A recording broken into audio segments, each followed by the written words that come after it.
এই মুহূর্তেই সবচেয়ে বড় খবর, দ্য বিগ ব্রেকিং নিউজ। আপনারা দেখছেন সঙ্গে প্রগতি।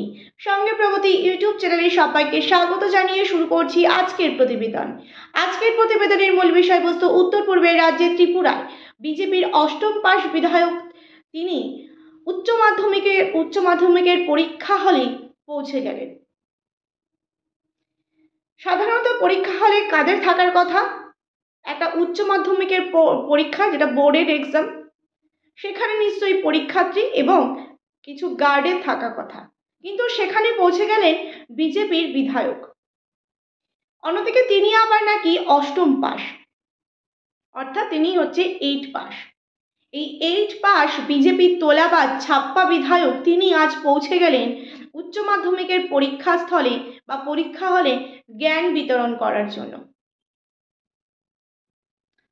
এইরকম একটা পরিস্থিতিতে সেটা কিন্তু সোশ্যাল মিডিয়ায় সেই ভিডিও ফুটেজ ভাইরাল হয়েছে। প্রিয় দর্শক বন্ধু, আপনারা দেখছেন সঙ্গে প্রগতি। সঙ্গে প্রগতি ইউটিউব চ্যানেলে নতুন দর্শক হয়ে থাকলে অবশ্যই চ্যানেলটিকে সাবস্ক্রাইব করে যুক্ত থাকুন নতুন নতুন ভিডিওর আপডেট পাওয়ার জন্য। ভিডিওটি ভালো লেগে থাকলে অবশ্যই লাইক করুন, শেয়ার করুন। আপনাদের মতামত অবশ্যই কমেন্ট বক্সে কমেন্ট করে জানান। বিজেপির অষ্টম পাস তোলাবাজ ছাপ্পা বিধায়ক তিনি কিন্তু উচ্চ মাধ্যমিকের পরীক্ষা হলে পৌঁছে গেলেন জ্ঞান বিতরণ করার জন্য। একটা বোর্ডের এক্সাম, সেটা খুবই গুরুত্বপূর্ণ, সেখানে কি তার উপস্থিতি একান্তই কাম্য ছিল? সেই ভিডিও ফুটেজ আপনাদের সামনে তুলে ধরছি, দেখুন। অন্যদিকে দেখা যাচ্ছে বুলডোজারের হানায় বিধ্বস্ত লেক চৌনমণি। অন্যদিকে বিজেপির ত্রিপুরা সরকারের বুলডোজারের হানায় বিধ্বস্ত হয়ে গেছে লেক চৌনমণি বাজার।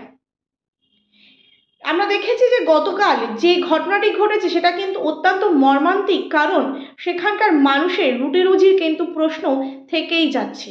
সাধারণ মানুষ, তারা খেটে খাওয়া মানুষ, তাদের এইভাবে বুলডোজার চালিয়ে তাদের দোকানপাট এইভাবে বিধ্বস্ত করে দেওয়া বা ভেঙে দেওয়াটা একদমই উচিত হয়নি। তীব্র নিন্দা জানিয়েছেন জিতেন্দ্র চৌধুরী এবং আজ সেখানে পৌঁছে যান লেক চৌনমণি বাজারে পরিদর্শনে পৌঁছে যান বিরোধী দলনেতা জিতেন্দ্র চৌধুরী সহ সিপিআইএমের নেতৃত্ব। কথা বলেন ক্ষতিগ্রস্ত ব্যবসায়ীদের সাথে। এইরকম একটা পরিস্থিতি উত্তর পূর্বের রাজ্যে ত্রিপুরায়, সেখানে কিন্তু ঘটে চলেছে দিনের পর দিন, প্রতিদিন একটা না একটা কিন্তু বিজেপির ত্রিপুরা সরকারের মানুষকে চমকে দেওয়ার মতন, মানুষকে ক্ষতিগ্রস্ত করার মতন কিন্তু পরিস্থিতি।